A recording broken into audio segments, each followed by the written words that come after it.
Personne n'a réussi à mettre en marche ce broyeur. C'est ce qu'ils ont dit en riant, en voyant la mécanicienne en combinaison rose entrer dans le hangar. Des ingénieurs étrangers, des millions d'euros de pertes et 320 emplois en jeu.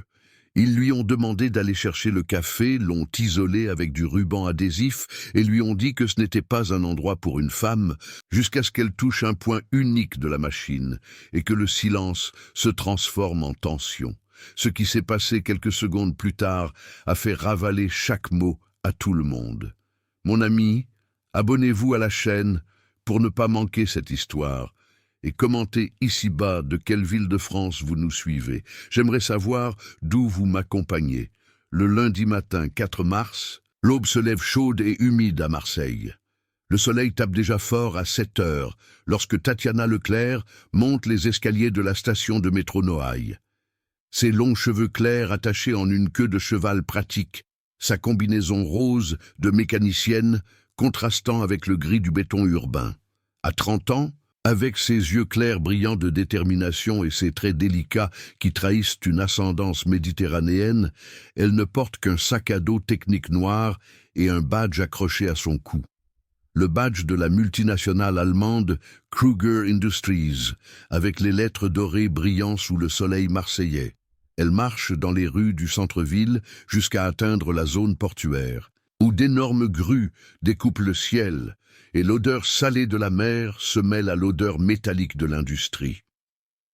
C'est son premier jour de travail chez Métal Littoral, la plus grande usine de recyclage de métaux de la région.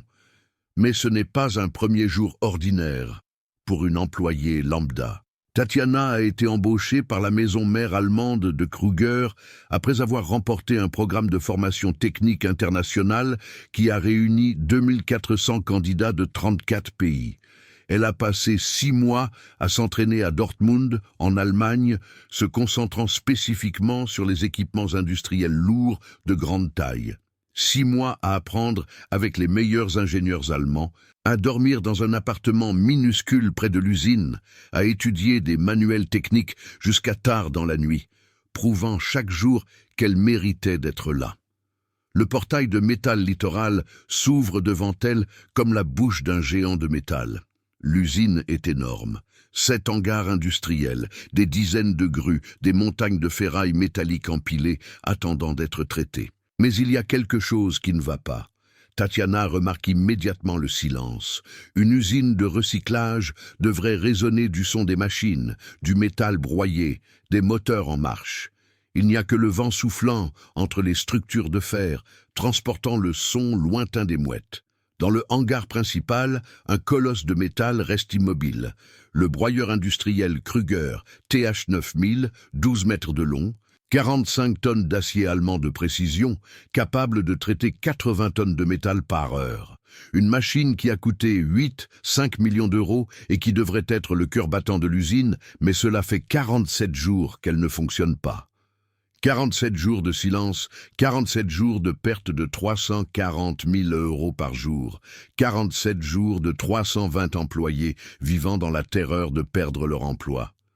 Serge Dubois, directeur des opérations de Métal Littoral, est dans son bureau au 2e étage du bâtiment administratif lorsqu'il reçoit l'appel de la réception l'informant qu'une jeune femme est arrivée cherchant quelqu'un. À 52 ans, avec ses cheveux gris peignés en arrière, son costume gris impeccable et sa cravate italienne. Serge est un homme qui dégage de l'autorité. Ingénieur mécanique diplômé du MIT, aux États-Unis. Avec 28 ans d'expérience dans l'industrie lourde, il a bâti sa carrière sur une conviction inébranlable. Les équipements industriels lourds exigent de la force physique, un raisonnement technique avancé et une résistance émotionnelle que, selon lui, les femmes ne possèdent simplement pas biologiquement. Il a déjà exprimé cette opinion lors de diverses réunions de direction, citant toujours des études scientifiques qu'il ne spécifie jamais complètement.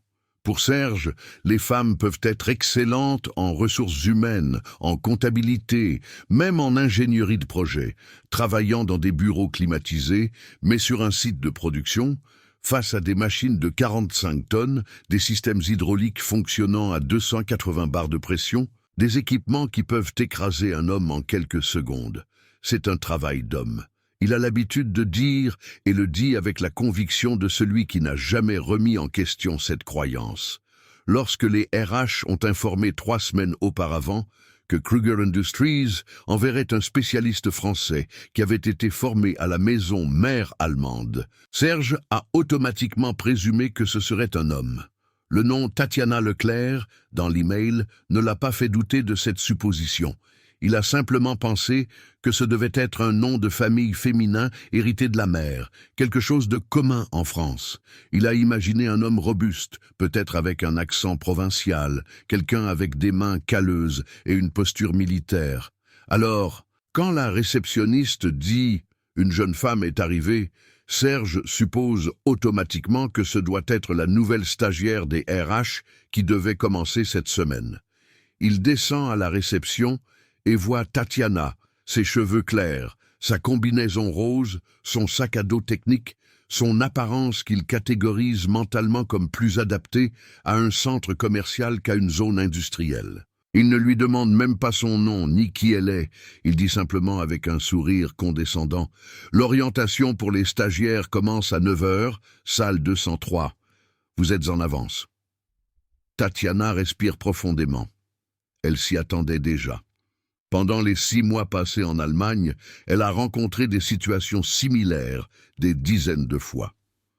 Le vieux Hans Müller, le légendaire mécanicien qui l'a formé, un homme de 67 ans avec 40 ans d'expérience dans les broyeurs industriels, l'avait prévenu.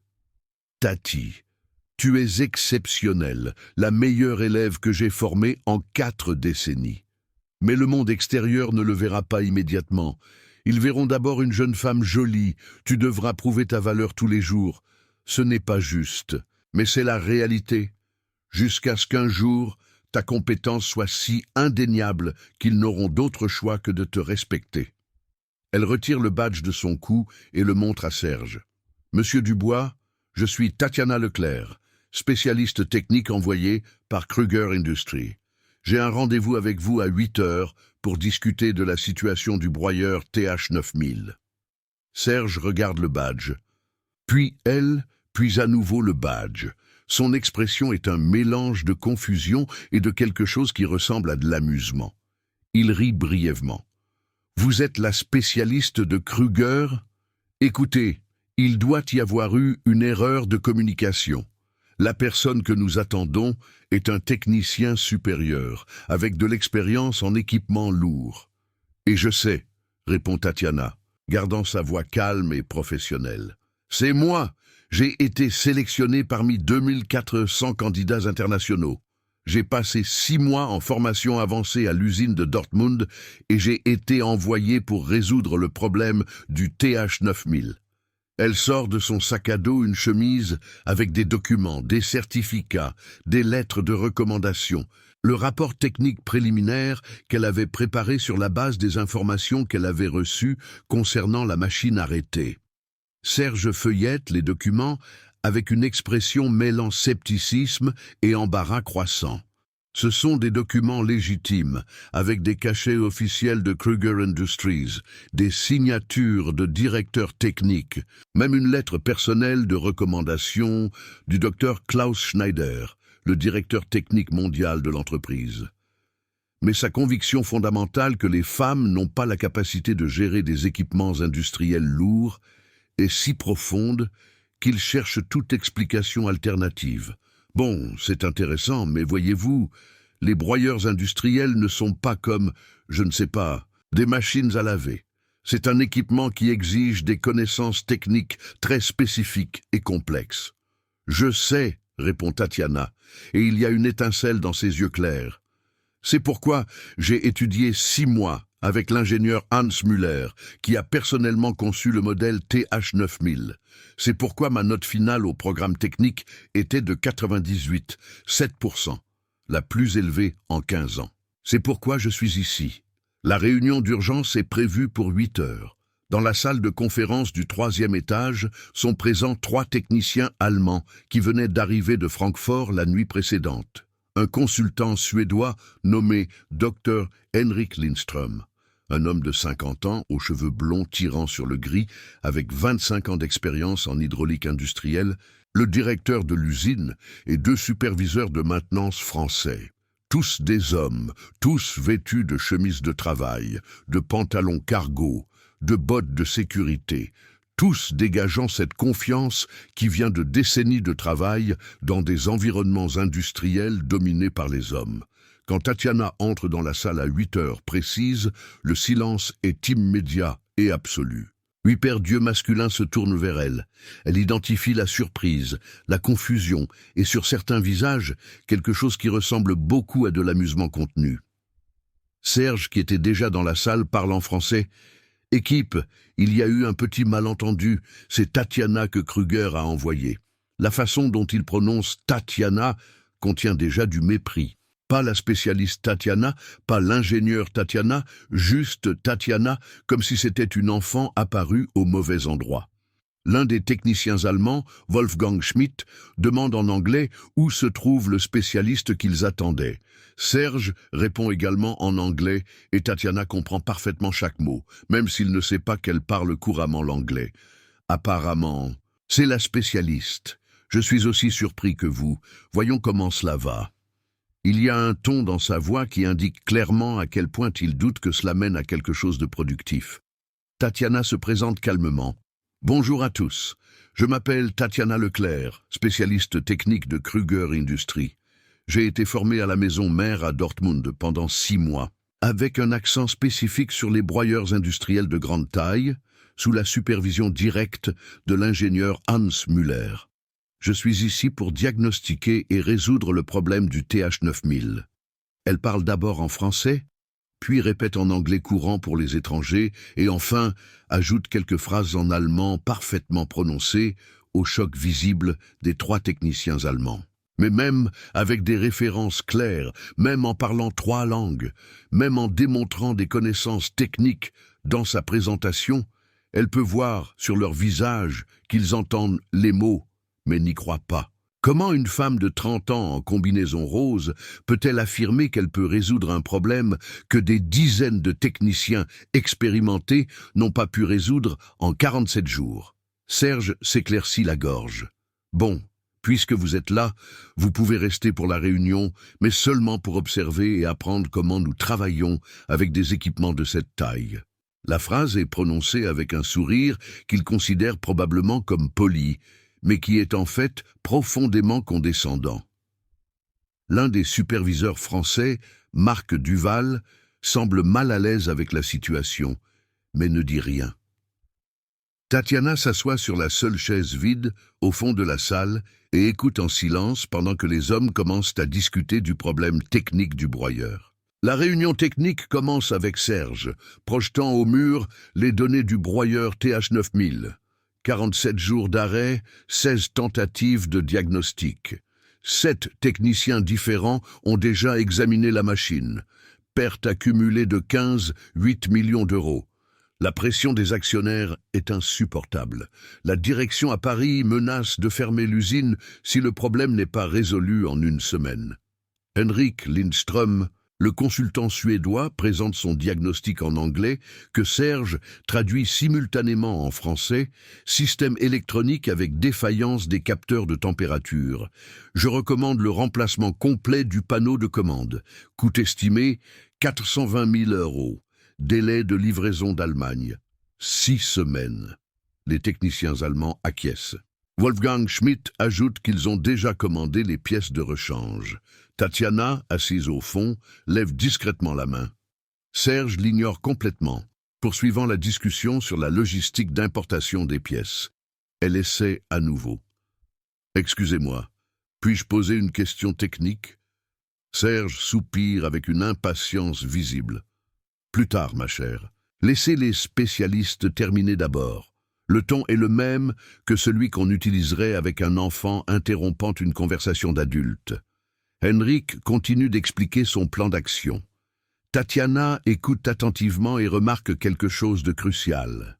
Son diagnostic est entièrement basé sur les lectures des capteurs, Mais aucun d'entre eux n'a mentionné de tester manuellement les systèmes mécaniques.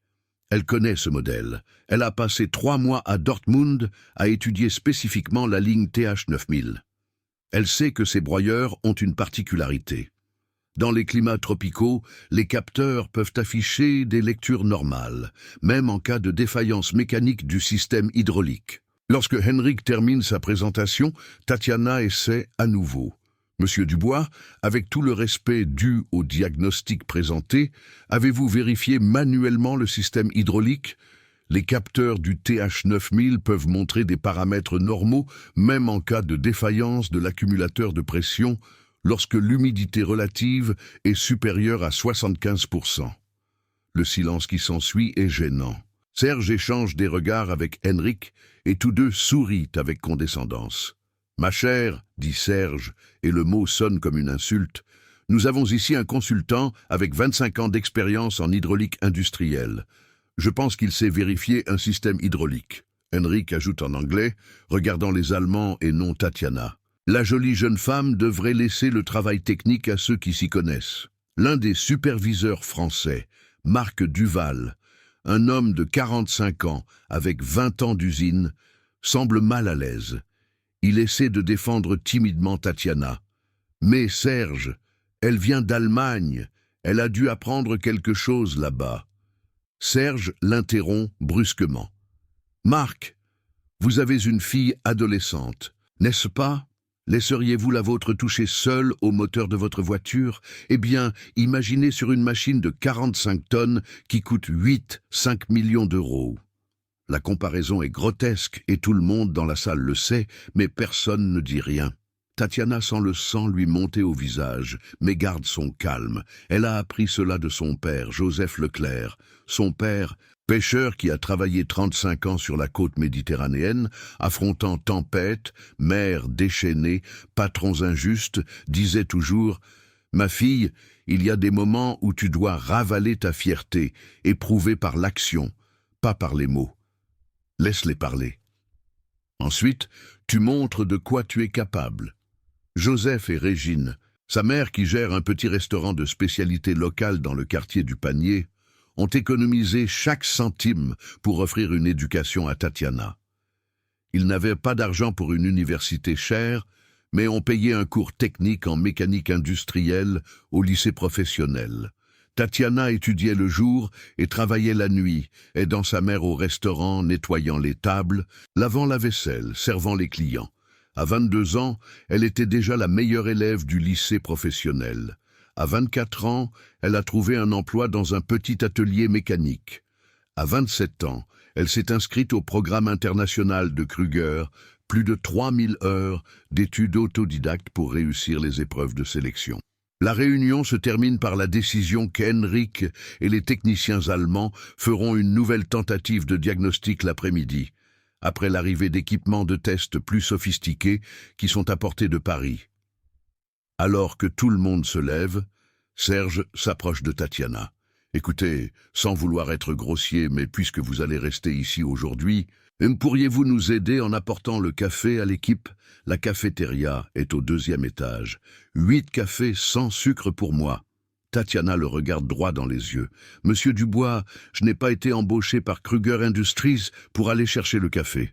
J'ai été embauché pour résoudre des problèmes techniques sur des équipements industriels. » Sa voix est ferme, mais polie. Serge rit en se tournant vers les autres hommes qui sont encore dans la salle. « Regardez, la jeune femme a du caractère. C'est mignon. » Les autres rient aussi, comme si c'était une blague interne. L'après-midi, tous se déplacent vers le hangar principal. Le broyeur TH9000 est là, majestueux et silencieux, occupant près de la moitié de l'espace du hangar. 12 mètres de long, 6 mètres de haut. Un géant allemand d'ingénierie de précision. Tatiana l'observe avec un regard technique, identifiant chaque système, chaque composant. Elle a étudié ce modèle de manière exhaustive à Dortmund. Elle connaît chaque vis, chaque circuit hydraulique, chaque point d'accès pour la maintenance. Henrik et son équipe commencent à travailler. Ils apportent un équipement sophistiqué, un système de diagnostic ultrasonique avancé qui coûte 180 000 euros. des analyseurs de circuits, des manomètres numériques. Tatiana observe de loin, mais prête attention à tout. Elle note qu'ils suivent rigoureusement les manuels de procédure standards, effectuant des tests dans l'ordre exact spécifié par l'usine. Mais il y a un problème. Les manuels standards ont été écrits pour les conditions climatiques de l'Allemagne. Température moyenne de 12 C, humidité relative de 65%. Marseille est à 31 C et l'humidité de 78%. Le manuel confidentiel que Hans Müller lui a montré à Dortmund, un document qui n'est pas distribué aux consultants externes, contient des procédures spécifiques pour les climats tropicaux. Des procédures qui impliquent une vérification manuelle des composants qui peuvent se comporter différemment dans des chaleurs et humidités extrêmes. Lorsque Tatiana tente de s'approcher de la machine pour l'examiner de plus près, un technicien de sécurité de l'usine l'intercepte. « Excusez-moi, mademoiselle, mais Monsieur Dubois a déterminé que seul le personnel autorisé peut s'approcher de l'équipement pendant les tests. » Autorisé. Le mot résonne dans l'esprit de Tatiana. Elle, qui a été formée par l'usine même qui a construit la machine, n'est pas autorisée à s'approcher. Pire encore, Serge demande littéralement aux techniciens de sécurité de placer du ruban de signalisation jaune et noir autour de l'endroit où se trouve Tatiana, créant un périmètre de sécurité pour les visiteurs. Plusieurs ouvriers de l'usine observent la scène et chuchotent entre eux. L'humiliation est publique, vue par des dizaines de personnes. Tatiana est littéralement encerclée par du ruban d'isolement, comme si elle était un danger pour l'opération. Marc Duval, le superviseur qui a tenté de la défendre plus tôt, est visiblement embarrassé. Il s'approche d'elle discrètement. « Mademoiselle, je suis désolé pour tout ça. Serge est compliqué. Il n'aime pas être contredit, surtout par... » Il ne termine pas la phrase, mais Tatiana comprend parfaitement. Surtout par des femmes. Marc continue à voix basse. Il a perdu sa femme il y a 3 ans, un cancer. Depuis, il est devenu amer, plus fermé, mais cela ne justifie pas qu'il vous traite comme ça. L'après-midi s'étire. Henrik exécute test après test. Les capteurs sont vérifiés, les circuits sont analysés. Les composants électroniques sont remplacés. À chaque tentative de mise en marche de la machine, le résultat est le même. Silence absolu, aucun son, aucun mouvement. Le géant de métal reste mort, refusant de se réveiller. Pendant une pause, Tatiana entend Henrik converser en anglais avec Serge sans qu'il se rende compte qu'elle comprend chaque mot. « Serge, sincèrement, je ne sais pas quoi faire. J'ai tout essayé ce qui est dans le manuel. Peut-être que la machine a un défaut de fabrication. Peut-être que nous devons la renvoyer en Allemagne. » Serge répond frustré. Cela coûterait 3 millions d'euros et prendrait 6 mois. L'usine ne survivra pas à cela. Les actionnaires vont tout fermer. C'est à ce moment que Tatiana réalise la véritable dimension de la crise. Ce ne sont pas seulement des chiffres sur une feuille de calcul. Ce sont 320 familles qui dépendent de ces emplois. Ce sont des pères et des mères qui doivent mettre de la nourriture sur la table de leurs enfants. C'est Marc, avec sa fille adolescente. Ce sont les ouvriers qu'elle a vus à l'entrée de l'usine, avec des regards inquiets, chuchotant des licenciements. Elle pense à ses propres parents. Joseph, avec ses mains calleuses de décennies, a tiré des filets de pêche. Régine se levant à 4 heures du matin tous les jours pour ouvrir le restaurant. Ils ont travaillé toute leur vie dans des emplois honnêtes et dignes, affrontant des difficultés, mais toujours avec respect. Ils n'ont jamais été humiliés ainsi. Ils n'ont jamais eu leur valeur publiquement remise en question de cette manière. La 5e tentative d'Henrik échoue, la 6e aussi. À la 7e, l'un des techniciens allemands, Friedrich Bauer, commence à remettre en question la méthodologie. Il parle en allemand avec Wolfgang, ne réalisant pas que Tatiana comprend. « Wolfgang, nous faisons quelque chose de mal. Nous suivons le manuel parfaitement, mais cela ne fonctionne pas. Peut-être qu'il y a quelque chose de spécifique au climat tropical que nous ne prenons pas en compte. » Wolfgang répond. « Le manuel ne mentionne rien à ce sujet. La machine a été conçue pour fonctionner dans n'importe quel climat. » Mais Tatiana sait qu'ils ont tort. Elle sait exactement ce qui ne va pas. Elle peut même entendre un sifflement métallique spécifique, presque imperceptible, quand Henrik active le système de pression. C'est le son du fluide hydraulique trop dilaté par la température, luttant contre une soupape de décharge qui n'a pas été conçue pour ces conditions. C'est un problème mécanique, pas électronique. C'est quelque chose qu'aucun capteur ne peut détecter, parce que les capteurs mesurent les mauvais paramètres. Le soleil commence à se coucher sur le port de Marseille, peignant le ciel d'orange à travers les hautes fenêtres du hangar. Henrik est visiblement frustré, en sueur, ses vêtements tachés de graisse. Serge est au téléphone avec Paris. Sa voix est tendue, presque désespérée. Les techniciens allemands sont assis par terre à côté de la machine, vaincus. Et Tatiana, en dehors de son ridicule périmètre de ruban de signalisation, observe tout en silence. Elle connaît la solution, elle sait exactement quoi faire. Mais personne ne veut l'écouter, parce que pour eux, elle n'est pas une spécialiste technique formée par la meilleure usine d'Allemagne. Elle n'est qu'une jolie jeune femme, en combinaison rose, qui devrait être en train d'aller chercher le café, et pas de résoudre des problèmes d'ingénierie industrielle. La 8e tentative d'Henrik échoue spectaculairement. Quand il active le système, il y a un bruit étrange, un clic métallique sec, suivi d'un silence. Ce n'est pas le silence d'avant, c'est pire.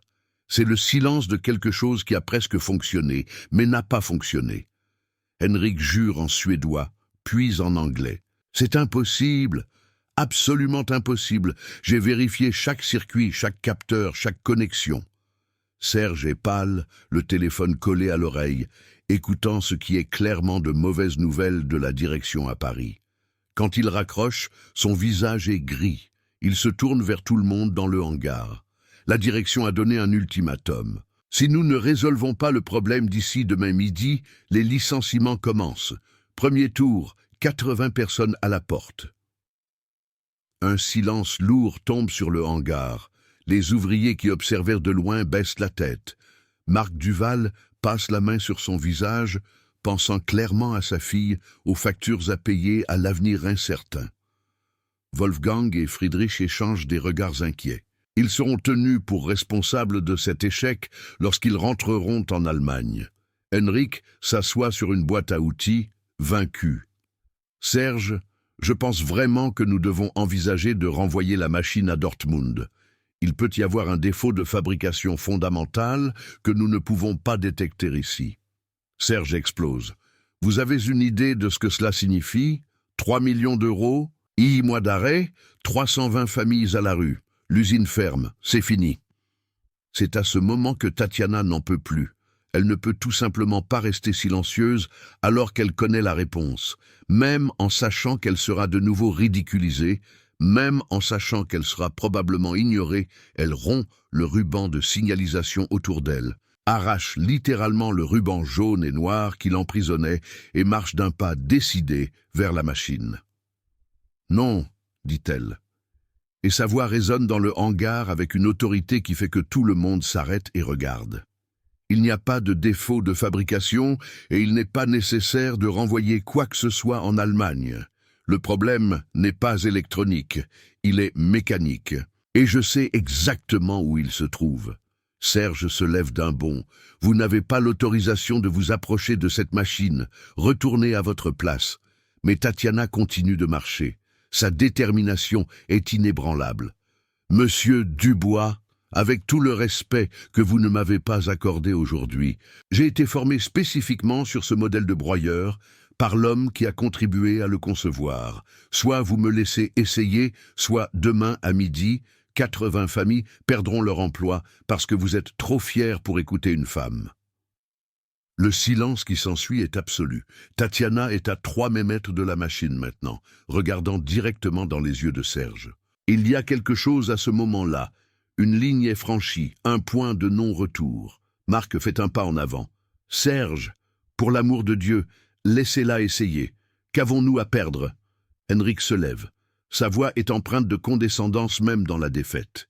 « Serge, si vous voulez perdre plus de temps à laisser la jeune femme jouer avec la machine, allez-y. Mais quand elle échouera, ne dites pas que je ne vous ai pas prévenu. » Tatiana se tourne vers lui. « Docteur Lindström, Vous suivez le manuel d'entretien standard, n'est-ce pas? Henrik répond avec irritation. Évidemment, c'est le protocole établi. Et vous avez vérifié l'accumulateur de pression hydraulique? Demande Tatiana. Henrik lève les yeux au ciel. Bien sûr que je l'ai vérifié, c'est une procédure de base. Les capteurs montrent une pression complètement normale, 220 bars, exactement dans les paramètres. Tatiana secoue la tête. Les capteurs mesurent la pression du fluide, mais ils ne mesurent pas la dilatation thermique de la soupape de décharge interne de l'accumulateur. Wolfgang Schmidt, qui était assis par terre, lève subitement la tête. Il y a quelque chose dans la spécificité technique de ce que Tatiana vient de dire qui capte son attention. La soupape de décharge. Vous parlez de la soupape de bronze interne de l'accumulateur? Tatiana acquiesce. Exactement. Le THN 9000 a un accumulateur de pression avec une soupape de décharge faite d'un alliage de bronze allemand, conçu pour fonctionner entre 10 et 25 OC. Ici à Marseille, nous sommes à 31 OC, humidité de 78%. Le bronze se dilate, la soupape ne s'ouvre pas complètement quand elle le devrait. Friedrich Bauer se lève également maintenant, prenant sa tablette. Il commence à chercher quelque chose frénétiquement. Wolfgang, elle parle de la procédure TC 4547. C'est une procédure d'ajustement manuel pour les climats tropicaux. Wolfgang écarquille les yeux. Le TC 4547 n'est pas dans le manuel standard. Il est uniquement dans le manuel technique confidentiel avancé. Comment le savez-vous? Tatiana répond calmement. Parce que l'ingénieur Hans Müller me l'a enseigné personnellement. Il m'a dit que dans toute sa carrière de 40 ans, il n'a vu ce problème spécifique que 6 fois, toutes dans des installations dans des pays tropicaux. France, Indonésie, Thaïlande. Monsieur Schmidt était-il dans l'une de ces installations? Wolfgang pâlit. J'étais en Thaïlande il y a 3 ans. Nous avons eu exactement ce problème. Un TH 9000 à l'arrêt pendant des semaines. Hans Müller a volé personnellement à Bangkok pour le résoudre. Cela a pris 15 minutes. Il regarde Tatiana avec une expression complètement différente maintenant. Plus de condescendance, mais un respect sincère et quelque chose qui ressemble à de l'étonnement. Vous avez vraiment été formé par Hans Müller? J'ai passé 3 mois à travailler directement avec lui, répond Tatiana. Il a 67 ans, travaille chez Krüger depuis 40 ans, était l'un des ingénieurs originaux de la ligne TH. Il porte toujours une casquette bleue Mercedes-Benz qu'il a gagnée en 1985. Il ne boit que du café noir sans sucre. Et il m'a dit quelque chose de très important. Les grandes machines comme celle-ci ont une personnalité. Elles nous parlent, mais il faut savoir écouter au-delà des capteurs. Friedrich regarde sa tablette maintenant, lisant quelque chose. Son visage change progressivement d'expression, du scepticisme au choc, à quelque chose proche de la honte. Serge, Henrik, elle est dans les dossiers. Tatiana Leclerc a participé au programme international avancé de 2023. Score final, 98, 7%. Le score le plus élevé en 15 ans. Formation supervisée personnellement par Hans Müller et le docteur Klaus Schneider.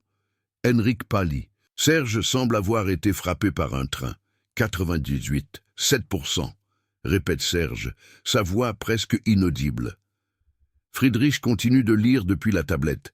Ici, il est dit « candidate exceptionnelle ayant démontré une compréhension technique rare des systèmes hydrauliques complexes, recommandée pour des postes de leadership technique dans les opérations internationales. » Signé par le docteur Klaus Schneider, directeur technique mondial. Le silence dans le hangar est maintenant différent. Ce n'est plus le silence du mépris ou de la condescendance, c'est le silence du choc, de la honte, de la réalisation progressive de l'ampleur de l'erreur qui a été commise. Tatiana n'attend pas de permission maintenant. Elle marche directement vers le côté gauche du broyeur, vers une section spécifique du système hydraulique qui se trouve à environ 1,5 mètres du sol. Elle ouvre son sac à dos technique et en retire des outils spéciaux, des outils qu'elle a gagnés en complétant le programme à Dortmund avec le logo Krüger gravé. Chaque outil est spécifique, conçu pour accéder à des composants que les outils commerciaux courants n'atteignent pas. Hendrik observe les outils et les reconnaît immédiatement. Ce sont des outils que seuls les techniciens certifiés de l'usine possèdent. Tatiana pose sa main sur la tuyauterie du système hydraulique, ferme les yeux, sent la température du métal, les vibrations résiduelles, l'énergie contenue dans le système. « Ici », dit-elle, touchant un point spécifique, « sentez la température ». Wolfgang s'approche hésitamment et touche l'endroit qu'elle a indiqué. « C'est plus chaud que ça ne devrait l'être », murmure-t-il. « Exactement », Tatiana confirme. « Le fluide hydraulique est plus chaud parce qu'il circule sous pression excessive, essayant de forcer le passage par une soupape partiellement fermée. Les capteurs ne le détectent pas parce qu'ils mesurent la pression totale du système, pas le flux local. » Elle prend sa lampe torche technique et éclaire un petit couvercle d'inspection qui est partiellement caché derrière un support de tuyauterie. La soupape de décharge se trouve ici. Aucun de vous n'a retiré ce couvercle. L'avez-vous fait? Hendrik secoue la tête, visiblement gêné. Je ne savais pas qu'il y avait un couvercle là. Tatiana utilise une clé hexagonale spéciale pour retirer 4 minuscules vis qui maintiennent le couvercle. Le couvercle s'enlève, révélant un petit panneau d'accès interne avec une soupape de bronze poli de la taille approximative d'une pièce de 1 euro. C'est la soupape de décharge de l'accumulateur. Regardez la coloration du bronze. Wolfgang s'approche avec sa lampe torche. Il y a une décoloration thermique, observe-t-il. Le bronze a légèrement oxydé à cause de la chaleur excessive. Tatiana acquiesce, parce qu'il fonctionne 6 degrés C au-dessus de sa température de conception. Cela provoque une dilatation d'environ 0,3 mm du diamètre de la soupape. Cela semble peu, mais c'est suffisant pour l'empêcher de s'ouvrir complètement lorsque le système doit relâcher la pression pendant le démarrage. Elle prend un outil spécifique, une sorte de clé de précision avec un couplemètre intégré. La procédure TC45547 implique 3 étapes de dépressurisation manuelle séquentielle avec 20 secondes d'intervalle entre chaque étape pour permettre le rééquilibrage thermique du fluide. Si je fais cela correctement, la soupape retrouvera son état fonctionnel et la machine démarrera. « Et si vous faites cela incorrectement ?» demande Serge, sa voix tendue. Tatiana le regarde directement. « Si je fais cela incorrectement, je peux provoquer une libération explosive de pression qui endommagera de façon permanente le système hydraulique et, éventuellement, blessera des personnes dans un rayon de 3 mètres. C'est pourquoi cette procédure n'est enseignée qu'aux techniciens qui ont suivi la formation avancée complète. C'est pourquoi Hans Müller m'a fait pratiquer 23 fois sur une machine de test avant de me laisser l'exécuter sur un équipement réel. » Marc recule instinctivement. Hendrik semble vouloir dire quelque chose, mais reste silencieux. Tatiana se positionne, vérifie que personne n'est trop proche et commence la procédure. Sa main est ferme et précise. Elle insère l'outil dans un point spécifique de la soupape et tourne exactement d'un quart de tour dans le sens anti-horaire. Il y a un léger sifflement doux, de l'air et du fluide étant libérés de manière contrôlée. Elle attend, comptant mentalement 20 secondes. À la 2e étape, elle tourne d'un demi-tour supplémentaire. Le son de libération est plus prononcé maintenant, et tous peuvent voir une légère brume de vapeur s'échapper du point d'accès. C'est le fluide hydraulique surchauffé, libérant de la pression et de la vapeur d'eau condensée. 20 secondes. La tension dans le hangar est palpable. Des ouvriers qui étaient de l'autre côté du hangar se sont approchés, formant un demi-cercle à une distance de sécurité, observant en silence absolu. À la 3e étape, Tatiana tourne l'outil d'un dernier quart de tour. Le son de libération est maintenant presque inaudible, juste un léger soupir d'air. Elle retire l'outil, le range soigneusement, puis prend un petit tube de lubrifiant technique spécial. C'est un lubrifiant haute température pour le bronze, explique-t-elle en appliquant une quantité minuscule sur la soupape. Cela aide à prévenir l'oxydation future et améliore l'étanchéité thermique. Elle replace le couvercle d'inspection, serrant chaque vis dans l'ordre correct et au couple exact. Quand elle a terminé, elle s'éloigne de la machine, rangeant ses outils dans son sac à dos. Ses mouvements sont calmes et professionnels. Elle regarde Friedrich.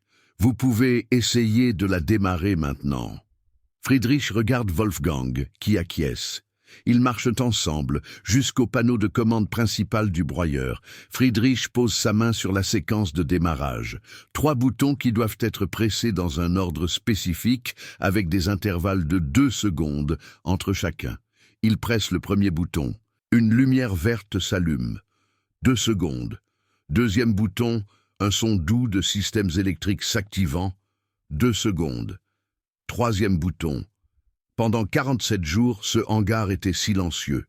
Pendant 47 jours, ce géant de métal était resté mort, refusant tous les efforts pour le réveiller. Maintenant, comme un cœur qui se remet à battre après un arrêt cardiaque, le broyeur Kruger TH9000 commence à vibrer. C'est un son faible au début, un grondement profond de systèmes hydrauliques prenant vie. Puis vient le son caractéristique des cylindres broyeurs, commençant leur mouvement synchronisé. Un son rythmique, puissant, comme la respiration d'un géant. Le panneau de commande s'illumine de lumière verte. Chaque paramètre, pression hydraulique, température, vitesse de rotation, couple des cylindres, tout indique une plage normale. La machine fonctionne parfaitement, son son remplissant le hangar avec la musique de la précision allemande, de l'ingénierie parfaite, d'un problème enfin résolu. Le hangar explose de réaction. Les ouvriers qui observaient de loin commencent à applaudir. Certains crient de joie, d'autres s'embrassent. 47 jours d'angoisse, de peur, d'incertitude. Tout s'évapore au son de cette machine en marche.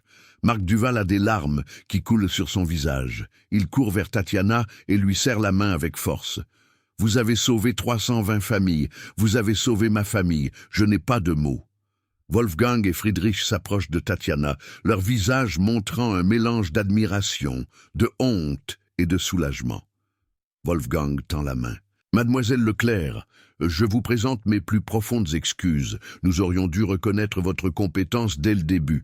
Hans Müller disait toujours que la meilleure élève qu'il ait jamais eue était une Française. Il parlait de vous avec tant de fierté et nous l'avons traitée comme une intruse. » Friedrich a sa tablette en main, lisant toujours les dossiers du programme de formation. « Votre évaluation finale ici, Hans Müller a écrit « En 40 ans de formation de technicien, Tatiana Leclerc est l'esprit le plus brillant que j'ai rencontré. Elle n'apprend pas seulement les procédures, elle comprend les principes fondamentaux. Elle pense comme les machines pensent. Nous vous avons fait défaut aujourd'hui, nous avons fait défaut à Kruger Industries. » Henrik Lindström est assis sur une caisse. Son expression est dévastée. 25 ans de carrière en tant que consultant international. Sa réputation méticuleusement bâtie, tout s'effondrant en un seul jour. Il regarde Tatiana et pour la première fois, il y a quelque chose de sincère sur son visage. Pas de condescendance, pas d'arrogance, mais une vraie honte. Je n'ai aucune excuse. Je vous ai traité de modèle, je vous ai traité comme une blague et vous avez résolu en 15 minutes ce que je n'ai pas pu résoudre en jours. Mais c'est Serge Dubois qui est le plus affecté. Il est debout à côté du panneau de commande, regardant la machine fonctionner, puis Tatiana, puis de nouveau la machine. Son visage est blanc, la sueur coule sur son front, malgré l'air conditionné du hangar. Toutes ces convictions fondamentales, construites au cours de 28 ans de carrière, renforcées par des décennies dans des environnements industriels dominés par les hommes, s'effondrent sous ses yeux.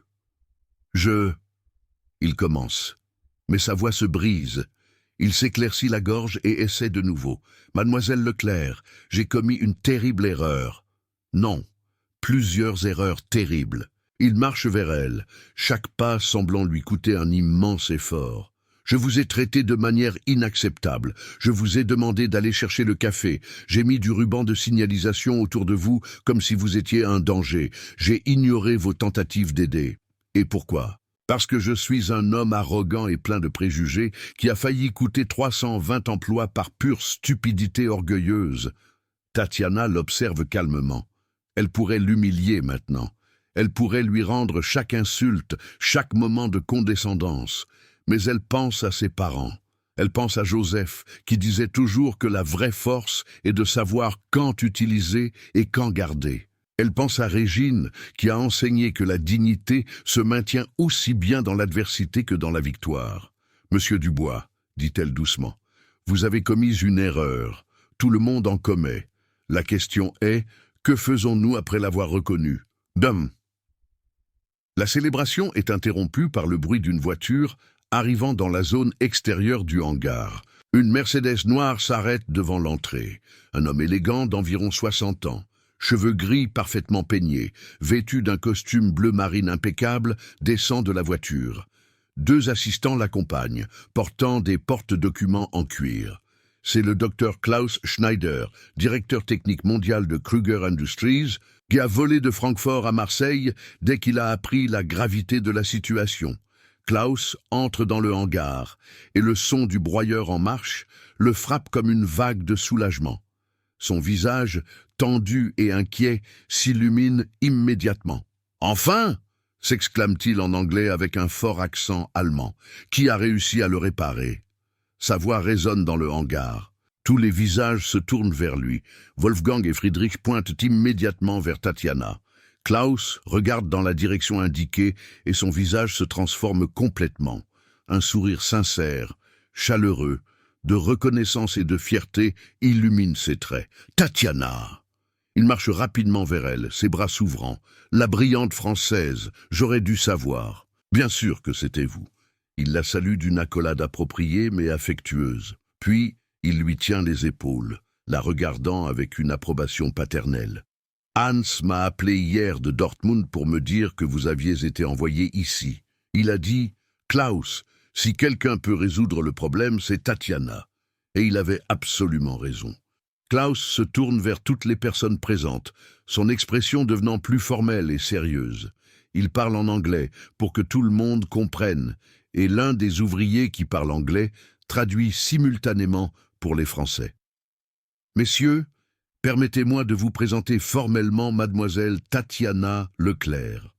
Elle a participé à notre programme technique international avancé en 2023, où elle a été sélectionnée parmi 2400 candidats de 34 pays.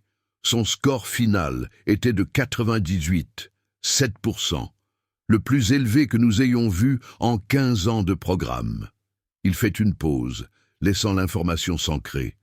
Elle a passé 6 mois dans notre installation de Dortmund, se formant personnellement avec Hans Müller, notre ingénieur le plus expérimenté. Hans a 40 ans d'expérience avec les broyeurs industriels. Il a formé des centaines de techniciens et il m'a dit personnellement que Tatiana est la meilleure élève qu'il ait jamais eue. Pas l'une des meilleures, la meilleure. Klaus parcourt le hangar en parlant, sa présence commandant une attention absolue. Lorsque nous avons décidé d'ouvrir notre premier centre technique d'opération en Amérique latine, je savais que nous avions besoin de quelqu'un d'exceptionnel pour le diriger. Quelqu'un avec une connaissance technique profonde, oui, mais aussi avec la capacité à résoudre des problèmes sous pression, à penser au-delà des manuels, à comprendre les machines à un niveau fondamental. Tatiana Leclerc est cette personne, c'est pourquoi elle est ici. Il s'arrête et regarde directement Serge Dubois. Son ton change, devenant froid et tranchant. « Monsieur Dubois, j'ai été informé que vous étiez responsable du contact initial avec mademoiselle Leclerc.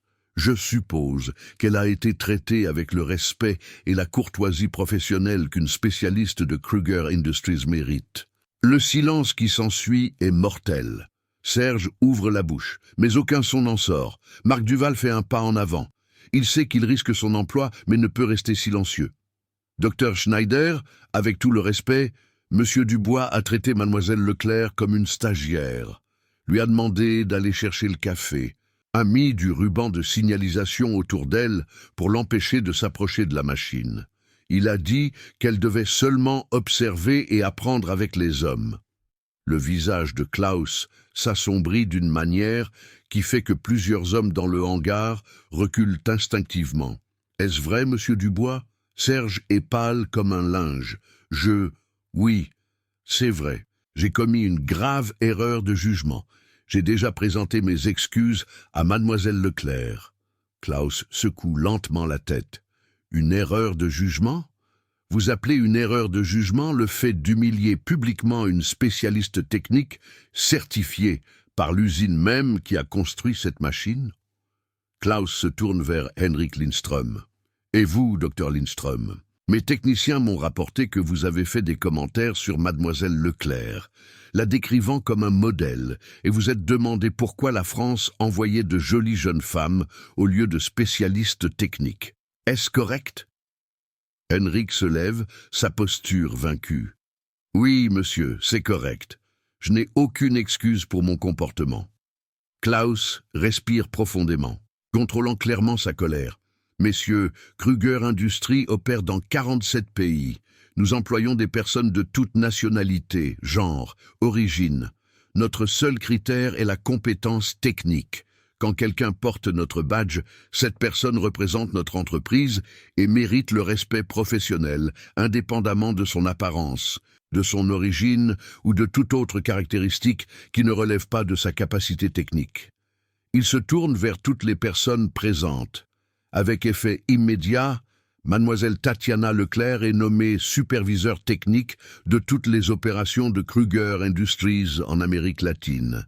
Elle rendra compte directement à moi, à Francfort. Elle supervisera les opérations techniques dans 12 installations réparties dans 7 pays, y compris celle-ci. La salle reste dans un silence absolu. Klaus continue. Monsieur Dubois, vous serez rétrogradé au poste d'assistant technique opérationnel et rendrez compte directement à mademoiselle Leclerc. Considérez-vous chanceux que je ne recommande pas votre licenciement immédiat au conseil d'administration. Vous aurez une chance de démontrer que vous pouvez surmonter vos préjugés et travailler professionnellement sous la supervision d'une femme. Si vous n'y parvenez pas, votre carrière dans l'industrie est terminée. Serge déglutit, mais acquiesce. Je comprends, monsieur. J'accepte complètement et travaillerai dur pour prouver que je peux changer. Klaus se tourne alors vers Henrik. Dr Lindström, vos services en tant que consultant ne sont plus nécessaires. Vous serez dans un vol de retour pour Stockholm ce soir. Je tiendrai à communiquer personnellement à votre entreprise de conseil que votre contrat est résilié avec une recommandation négative. En 25 ans de carrière, vous auriez dû mieux savoir. Henrik acquiesce simplement, vaincu. Il regarde Tatiana une dernière fois. Mademoiselle Leclerc, je porterai la honte de ce jour pour le reste de ma vie. J'espère qu'un jour, vous pourrez me pardonner, bien que je ne le mérite pas. Tatiana répond calmement. Docteur Lindström, j'espère que vous en tirerez une leçon, que vous enseignerez à d'autres hommes à ne pas commettre la même erreur. Ce serait la meilleure forme de rédemption.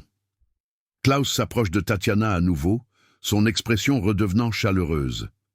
Tatiana, je veux que vous sachiez à quel point je suis fier, non seulement de votre compétence technique que je connaissais déjà, mais de votre dignité. Vous avez été humilié publiquement, et pourtant vous avez maintenu votre calme, votre professionnalisme, votre concentration sur ce qui était important. Sauver les emplois de ces personnes, c'est le vrai leadership. Wolfgang et Friedrich s'approchent. Wolfgang parle. Mademoiselle Leclerc, nous demandons tous les deux un transfert pour le nouveau centre technique latino-américain. Nous voulons travailler sous votre supervision. Nous voulons apprendre avec vous. Friedrich ajoute, et nous voulons aider à construire quelque chose d'important ici, un centre technique qui sera une référence non seulement en compétences, mais en respect et en opportunité pour tous. Tatiana sent l'émotion monter dans sa gorge, mais garde le contrôle. Je serai honoré de travailler avec vous. Elle regarde autour du hangar les ouvriers qui l'ont applaudi, Marc qui l'a défendu, Serge qui l'observe maintenant avec un mélange de honte et quelque chose qui semble être un respect naissant. Même Henrik, dont elle vient de voir la carrière s'effondrer à cause de ses propres préjugés. Klaus annonce « Il y aura une célébration appropriée demain. Pour aujourd'hui, tout le monde peut rentrer chez soi avec la certitude que ses emplois sont en sécurité. L'usine reprendra ses activités à plein régime lundi. La foule d'ouvriers explose de nouveau en liesse. Certains s'approchent de Tatiana, lui serrant la main, la remerciant les larmes aux yeux. Une dame plus âgée de l'équipe de nettoyage serre Tatiana dans ses bras. « Ma fille, vous êtes un ange. Mes petits-enfants auront de quoi manger grâce à vous. » Quand le hangar commence enfin à se vider, Tatiana reste seule avec le broyeur quelques instants. Elle pose sa main sur le métal encore tiède, écoutant le son rythmique de la machine en marche. Elle pense à Hans Müller, qui a cru en elle quand d'autres doutaient. Elle pense à Klaus Schneider, qui lui a donné cette opportunité. Elle pense à ses parents, Joseph et Régine, qui ont tant sacrifié pour qu'elle puisse arriver jusqu'ici. Et pour la première fois, depuis qu'elle est entrée dans ce hangar le matin, Tatiana laisse quelques larmes couler sur son visage. Ce ne sont pas des larmes de tristesse, ce sont des larmes de soulagement, de justice rendue, de dignité restaurée. Ce sont des larmes d'une bataille gagnée, non seulement par la compétence technique, mais par la preuve que la valeur humaine et la capacité professionnelle n'ont pas de genre, pas d'apparence, n'ont rien à voir avec les préjugés stupides d'hommes qui confondent tradition et vérité. 2 ans s'écoulent comme des pages, tournant dans un livre de transformation. Tatiana a maintenant 32 ans et est directrice technique régionale de Kruger Industries pour toute l'Amérique latine. Son bureau principal est à Paris, mais elle maintient une résidence à Marseille, dans un appartement modeste du quartier du Panier, à quelques rues du restaurant de ses parents, non pas parce qu'elle doit y vivre. Son salaire lui permettrait maintenant un appartement de luxe n'importe où, mais parce qu'être proche de Joseph et Régine est quelque chose qu'aucun argent du monde ne peut acheter. Joseph Leclerc, son père, pêcheur à la retraite de 63 ans, qui a travaillé 35 ans sur la côte méditerranéenne, ne tient plus en place de fierté. Il a accroché dans le salon du petit appartement où Tatiana a grandi une photo encadrée d'elle à côté du broyeur TH9000, portant sa combinaison rose caractéristique et son casque de sécurité. Sous la photo, une plaque de bronze. Notre fille, qui nous a appris que la compétence n'a pas de genre. Régine Leclerc, 60 ans, gère le restaurant de spécialité locale, qui est maintenant devenu un point touristique du quartier. Non seulement pour ses plats délicieux, mais parce que sur le mur principal, il y a un article de journal encadré « La mécanicienne qui a sauvé 320 emplois ». Comment une femme en combinaison rose a brisé les préjugés dans l'industrie lourde. Des clients viennent de toute la ville pour manger au restaurant de la mère de Tatiana et entendre Régine raconter, les larmes de fierté aux yeux, l'histoire de sa fille, qu'on a envoyée chercher le café et qui a fini par devenir l'une des leaders techniques les plus respectés d'Amérique latine. L'usine Métal Littoral s'est complètement transformée sous la supervision technique de Tatiana. En 2 ans, il n'y a pas eu un seul arrêt imprévu. La productivité a triplé. L'usine est passée d'une opération déficitaire à l'une des installations les plus rentables de Kruger en Amérique latine. Mais les chiffres ne racontent pas toute l'histoire. Ce qui a vraiment changé, c'est la culture. Serge Dubois, maintenant âgé de 54 ans, a subi une transformation que peu de gens croyaient possible. En tant qu'assistante opérationnelle, rendant compte à Tatiana, il aurait pu devenir aigri, amer. Au lieu de cela, il est devenu son assistant le plus loyal et un fervent défenseur public de l'égalité des genres dans l'industrie lourde. Il donne des conférences dans les universités d'ingénierie, commençant toujours par les mêmes mots. « Je m'appelle Serge Dubois et j'ai failli détruire toute une entreprise à cause de mes préjugés. Laissez-moi vous raconter comment une femme de 30 ans m'a enseigné ce que 28 ans de carrière n'avaient pas réussi à faire. » Chaque lundi, sans faute, Serge présente ses excuses à Tatiana. « Vous n'avez pas besoin de continuer à vous excuser, lui a-t-elle dit des dizaines de fois. Je vous ai pardonné depuis longtemps. » Mais il insiste. « Ce n'est pas pour vous, explique-t-il. C'est pour moi, pour ne jamais oublier l'homme que j'étais et pour m'assurer de ne jamais redevenir cet homme. » Henrik Lindström est retourné en Suède avec sa carrière de consultant détruite. Son entreprise de conseil a résilié son contrat. Pendant 6 mois, il n'a pas trouvé de travail, mais ensuite quelque chose a changé. Il a écrit un article pour une revue technique. Le jour où mes préjugés m'ont tout coûté. Leçon d'une mécanicienne française. L'article est devenu viral dans l'industrie européenne. Henrik travaille maintenant dans une position modeste, dans une petite entreprise, mais consacre son temps libre à donner des conférences sur les préjugés inconscients dans l'environnement technique. Il n'a plus jamais parlé directement à Tatiana, mais il envoie un email chaque année à l'anniversaire de ce jour, toujours avec les mêmes mots. « Merci de m'avoir enseigné la plus grande leçon de ma vie. » Mais l'héritage le plus important de Tatiana ne réside pas dans les chiffres de productivité de Métal Littoral ou dans son ascension professionnelle fulgurante. Il réside dans le programme qu'elle a créé avec ses propres ressources et le soutien de Kruger Industries, Femmes de Métal, une initiative en partenariat avec le lycée professionnel qui offre des bourses d'études complètes aux femmes qui veulent étudier la maintenance industrielle et la mécanique d'équipements lourds. En 2 ans, le programme a déjà formé 127 femmes qui travaillent maintenant dans des industries partout en France. Des femmes de tous âges, des jeunes de 18 ans aux dames de 50 ans qui ont décidé de changer de carrière. Des femmes de toutes origines, du quartier populaire au quartier résidentiel, des campagnes aux grandes villes, toutes unies par la même détermination de prouver que le talent n'a pas de genre. La cérémonie de remise des diplômes de la 3e promotion a lieu un samedi après-midi, dans le hangar même de Métal Littoral, à côté de la célèbre broyeuse TH9000, qui est maintenant presque une légende dans l'industrie française. 48 nouvelles mécaniciennes industrielles sont sur le point de recevoir leur certificat. Le hangar est décoré avec simplicité, mais avec affection. Des drapeaux colorés, des chaises organisées en rangées, une petite scène spécialement montée pour l'événement. Le public est à couper le souffle. Joseph et Régine sont présents au premier rang. Lui avec son seul costume qu'il ne porte que pour les occasions spéciales. Elle avec une robe bleue fleurie et un sourire qui illumine tout le hangar.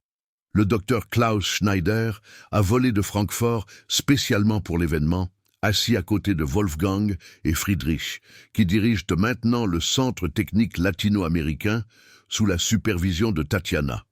Marc Duval, promu directeur opérationnel, est là avec sa fille adolescente, qui étudie maintenant l'ingénierie inspirée par Tatiana. Serge Dubois est debout au fond, applaudissant les larmes aux yeux. Les 127 diplômés des promotions précédentes sont également venus, portant fièrement leur combinaison de travail, chacune représentant une histoire de dépassement, de portes qui se sont ouvertes, de préjugés brisés. Parmi elles se trouve Julie, 22 ans, qui travaille maintenant dans une usine d'assemblage à Paris. Il y a Constance, 51 ans, qui a quitté son emploi de femme de ménage pour devenir mécanicienne de poids lourds. Il y a Jeanne, 28 ans, qui a ouvert son propre atelier mécanique à Lyon. Quand Tatiana monte sur scène pour le discours de clôture, le silence est absolu. Elle regarde les 48 femmes assises devant elle, chacune avec ses rêves, ses peurs, ses espoirs. Elle regarde ses parents qui ont tant sacrifié. Elle regarde Klaus, Wolfgang et Friedrich qui ont cru en elle. Elle regarde même Serge, dont la transformation prouve que les gens peuvent changer. Vous allez entrer dans des environnements où certains hommes douteront de vous, commence-t-elle. Sa voix ferme, mais chaleureuse. Vous serez confondu avec des stagiaires. On vous demandera d'aller chercher le café. Vous entendrez des blagues. Vous sentirez des regards de mécréance. Certains placeront littéralement des barrières autour de vous, essayant de vous tenir éloigné du travail réel. Elle fait une pause, laissant les mots s'ancrer. Mais rappelez-vous une chose, il ne s'agit pas de leur prouver quoi que ce soit. Ça ne l'a jamais été. Il s'agit de faire votre travail, de bien le faire et de laisser votre excellence parler d'elle-même. Il s'agit de se lever chaque jour en sachant que vous êtes bonne dans ce que vous faites, indépendamment de qui y croit ou non.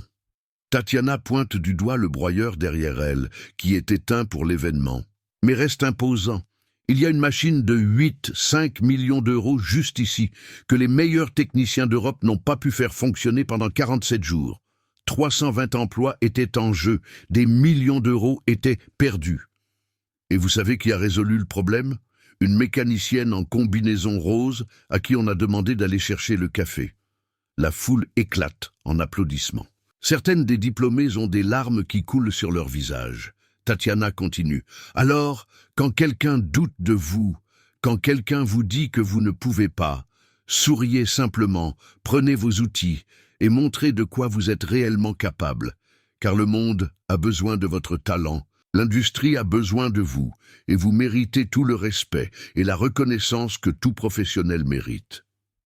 Quand elle a terminé, le hangar se lève pour une ovation. Joseph pleure ouvertement, serrant Régine dans ses bras. Klaus applaudit avec une approbation paternelle.